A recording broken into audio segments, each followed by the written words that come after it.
ये जीत प्रशांत किशोर की नहीं है। ये जीत बांकीपुर की जनता नहीं, देश की जनता एनडीए के खिलाफ में माहौल बना। लोगों ने वोट देकर ये साबित किया कि तुम्हारा घर नहीं है और ना कुत्ता बिलाई को हम लोग चाहते हैं। तो आपने कहा कि कुत्ता बिलाई को भी दे देंगे तो जीत जाएगा। तो जनता दिखा दी कि कुत्ता बिलाई यहाँ के लोग नहीं, कि इस रेस में जो आगे निकला उस पर जनता चढ़ गई।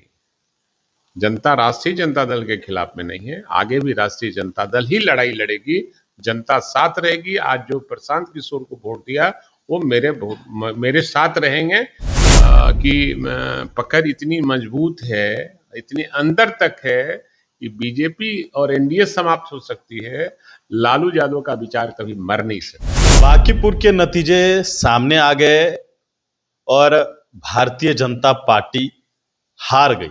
30 साल से जो गढ़ था वह गढ़ टूटा और जनता ने मौका किसी तीसरे व्यक्ति को दिया है।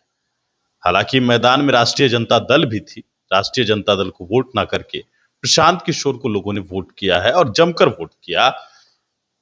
हमारे साथ राष्ट्रीय जनता दल के वरिष्ठ नेता विधायक भाई वीरेंद्र हैं, लगातार प्रचार प्रसार भी कर रहे थे, घूम भी रहे थे। कहां चूक हो गई?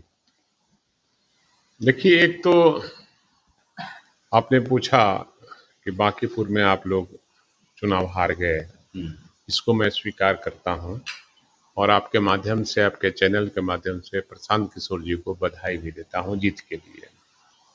ये जीत प्रशांत किशोर की नहीं है, ये जीत बांकीपुर की जनता नहीं, देश की जनता एनडीए के खिलाफ में माहौल बना और इस माहौल में जो लोग आगे प्रचार में निकला उस पर चढ़ गया। ये प्रशांत किशोर कोई व्यक्तिगत कोई नहीं, खुन्नस लोगों ने उतारा है।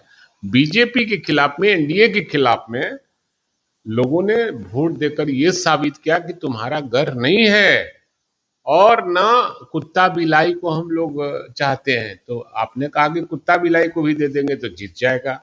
तो जनता दिखा दी कि कुत्ता बिलाई यहाँ के लोग नहीं है।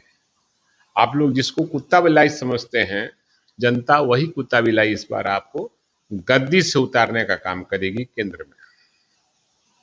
सवाल ये है विधायक जी कि प्रशांत किशोर जो भी जीते, लेकिन विकल्प में राष्ट्रीय जनता दल भी मैदान में थी।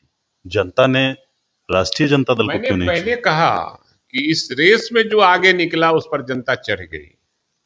जनता राष्ट्रीय जनता दल के खिलाफ में नहीं है, आगे भी राष्ट्रीय जनता दल ही लड़ाई लड़ेगी, जनता साथ रहेगी। आज जो प्रशांत किशोर को वोट दिया वो मेरे साथ रहेंगे, ये हमें पूरा विश्वास भरोसा है। उसकी लड़ाई हम लड़ते हैं और हम लड़ने का काम करेंगे।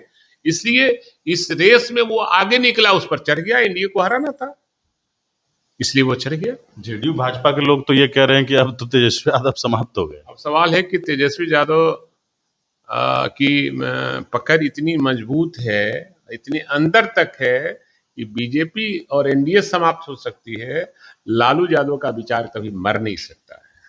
लालू यादव एक विचार है, उनकी पार्टी एक विचार है और वो विचार को हम लेकर चलेंगे और उसकी गहराई इतनी है कि कोई उसको बाल बांका नहीं कर सकता। राष्ट्रीय जनता दल पीछे क्यों हो गई? ठीक है, चुनाव में हारना जितना तो काम लगा हुआ है। हम संगठन में थोड़ा कमजोरी दिखलाने का काम किया। हम विश्वास लोगों का, ये उपचुनाव था और एनडीए के खिलाफ में माहौल था। मैंने कहा कि उस दौर में जो आगे निकला उस पर सवार हो गया लोग। नहीं, आपने तो ये भी कहा था कि एक ही उम्मीदवार देना चाहिए, ये बात भी आप ही कहने वाले थे। ये बहुत पहले मैंने कहा था कि व्यक्तिगत मेरा विचार है कि उपचुनाव में हर विपक्ष पार्टी को एक होकर एक उम्मीदवार देना चाहिए, मैंने पहले भी कहा था। तो क्या यही जो पहले मैदान में कूदे उनको उनका फलाफल मिला? नहीं, मैदान में कूदे उसका फलाफल नहीं मिला, क्योंकि रेस में आगे निकले इसलिए जनता इन पर सवार हो गई। ये प्रशांत किशोर का व्यक्तिगत जीत नहीं है, ये बांकीपुर का जो एनडीए के खिलाफ में माहौल था उसका फायदा इनको मिला। आप लोग मानते हैं कि संगठन में आप लोग की चूक हुई? निश्चित रूप से संगठन में कुछ फेरबदल करना पड़ेगा और संगठन को मजबूत करना पड़ेगा। और जो लोग दूसरे तरह की राजनीति करते हैं, आपके बगल में बैठकर जिन लोगों का चेहरा दिखाई देता है, कई आपत्तिजनक उसके खिलाफ में आता है बयान लोगों का, तो निश्चित रूप से वैसे लोगों को हटाना होगा, वैसे लोगों को की दूरी बनाना पड़ेगा जिनका कुछ नहीं है और वो आकर यहाँ पटना में जमे रहते हैं, तो वैसे लोगों को पहचान होनी चाहिए। चलिए, बिल्कुल। तो हमारे साथ राष्ट्रीय जनता दल के वरिष्ठ नेता विधायक भाई वीरेंद्र थे। आप सुन रहे थे उनकी पूरी बातों को। गणेश फाउंडेशन के साथ नमस्कार।